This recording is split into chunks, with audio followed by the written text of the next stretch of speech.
My Years in Waconia by Edith Nagel Eisinger, Chapter 6. As busy as I was at the hospital, I always managed to relieve Doctor occasionally at the office, especially in the evening when he had a medical meeting to go to. This one evening he asked me to please go up to the office about 8 o'clock.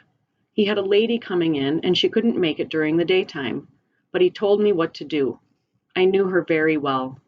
She came in, so I proceeded to first take her blood pressure, then I checked her hemoglobin, then I gave her a shot of B12 and IV injection of iron, did a urine analysis, and that was it. When she was ready to leave, she handed me $1.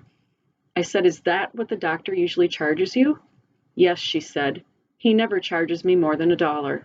I took the dollar and thanked her. When I came home, I said, "How do you expect to make ends meet when you take $1 for all that work in medicine? The medicine alone is worth so much more." He said she had been a patient of his for such a long time. He has done several major surgeries, and he just couldn't charge her more than $1. I kept the books at the hospital, records of charges and so forth, and collected whenever I could. Quite often we would take a patient home, and he or she would say when we got to their home, "I will pay the bill." And what they would do is get a Sears and Roebuck catalog, and they would go through the pages and pull out cash.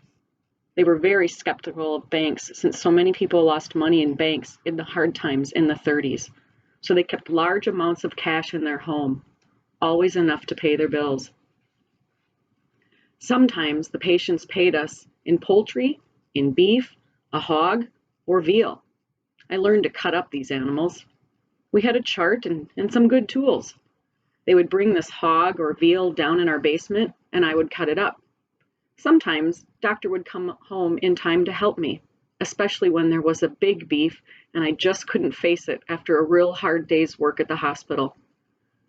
I managed to cut up lots of meat, wrap it in heavy waxed paper, and store it in our freezers.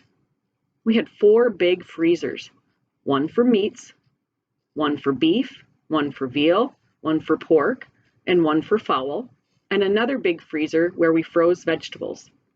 I would put the pork slabs in salt water to cure, and after a certain length of time, I forget now how long we used to cure those bacon slabs, then I would take them out to the Lemke's, and they would smoke them for me with applewood. I'd wrap it in cheesecloth and hang them up in my storage house. We often had good bacon and eggs for breakfast. In the 40s, we had food rationing on canned goods and sugar. I did a lot of home canning. With the help of my housekeeper, we canned quarts and quarts of tomato juice, fruits, peaches and pears and raspberries, froze the strawberries, and froze beans, peas, and corn. It was just endless. We knew we would have a big family to feed in the wintertime, and with the rationing and all we knew, we just had to be prepared at all times. I have to tell you about having to do surgery on a patient's home. This was a young serviceman who came home and had scarlet fever. In the meantime, he developed mastoiditis. Not being able to take him into our hospital with scarlet fever and the parents not wanting to go down to the general hospital in Minneapolis, we arranged so we could do the mastoidectomy in the living room of their house. It was quite a feat to set up an operating room there.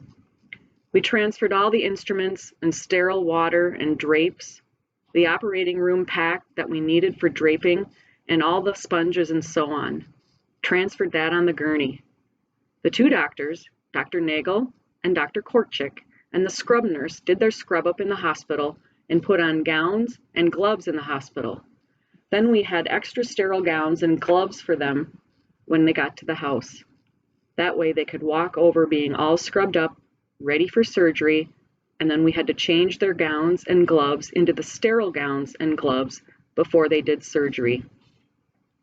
I had nothing but ether to give him as an anesthetic, but he cooperated and took the ether very well. The operation went very smoothly. It was a successful operation, and the parents were so delighted, thinking they did not have to go down to Minneapolis. One of the nurses from the hospital went over daily to check on him, take his temperature, and so forth, and help with the bathing. When he could finally sit up, and when he had to have the dressings changed, she was there to help Doctor when he came. He recovered very well, and it wasn't very long before he was able to be up and around. I think he was home probably for about 6 weeks, and then he went back into the service, a healthy young man. In those days, there were no specific antibiotics for scarlet fever, and if penicillin had been available at that time, he probably would never have developed mastoiditis. We very seldom hear of mastoids today. In those days, we had quite a few mastoid operations. It was very fortunate that Doctor was able to do those himself.